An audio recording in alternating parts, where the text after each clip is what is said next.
Mga kapuso, pati po ang mismong tanggapan ng United Nations ay nagpaalala na sa kanilang mga tauhan na mag-ingat sa umunoy laglag bala sa NAIA. At nakatutok si Rafi Tima. Ito ang bahagi ng nilalaman ng internal memo ng United Nations Department of Safety and Security sa kanilang mga tauhan kahapon. Diretsahan ang babala sa umunoy modus ng laglag bala sa Ninoy Aquino International Airport kapalit ng suhol. Ang palasyo nalungkot sa balitang pati UN nagbabala na laban sa laglag bala. And that's an unfortunate development, and we hope that moving forward with the new measures that will be implemented, that there will be no need for such advisories in the future. Maging ang ilang OFW sa Hong Kong nangangamba na umunong umuwi sa bansa dahil sa kontrobersya. Bukod sa mga lumalabas sa social media, nakalathala na rin kasi sa ilang Chinese language newspaper doon ang balita tungkol sa umunoy laglag bala operation sa NAIA. Sabi ng amo ko ng Monday night, Luz, what happened to your country?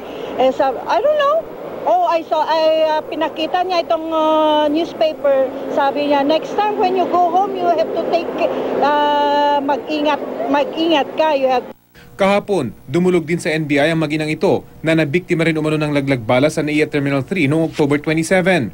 Matapos makitaan ng bala na itinanggi nilang kanila, sinabihan daw sila ng screener na pwede naman itong pag-usapan. Pero matapos sabihing magsusumbong sila sa NBI, tila nagbago daw ang ihip ng hangin. Tapos sabi niya, ganito na lang, ilihim na lang natin to kaysa maabala kami dahil pag may mga hearing, yung pamasahe pa daw galing sa bulsa pa nila, tapos abala pa. Palabasin na lang natin na anting-anting yung nakuha sa'yo.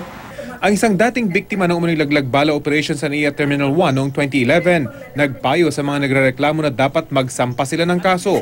Nagbayad daw siya noon ng humigit kumulang 3,000 piso sa isang pulis para malusutan ang bintang na may natagpo ang bala sa kanyang bag. Tila sadya raw na nakabaliktad ang ID ng screeners na umunoy nakakita ng bala sa kanyang bag kaya nang magsumbong sa pamunuan ng NAIA, hindi ito naaksyonan dahil hindi niya napangalanan. Pero nang magsumbong sila sa PNP, umaksyon naman umano ang mga pulis at natanggal sa posisyon ng tauhan ng PNP na inabutan niya ng pera. Wala kang closure sa NAIA kasi walang nangyari. Walang nangyari sa kaso ko. Although may closure ako kahit pa paano sa PNP, sa police officer in charge. Kasi somehow na-resolve naman kahit pa paano. Mga otoridad na mismo ang nagpapayo kung may duda sa ginagawang screening ng inyong mga bagahe, pwedeng i-video ng mga pasahero ang ginagawang inspeksyon at kung sakaling namang maakusahan at kayo naman ay inosente, huwag magdalawang isip na magsampa ng kaso at patunayang kayo ay biktima at hindi akusado. Rafi Tima, nakatutok, 24 oras.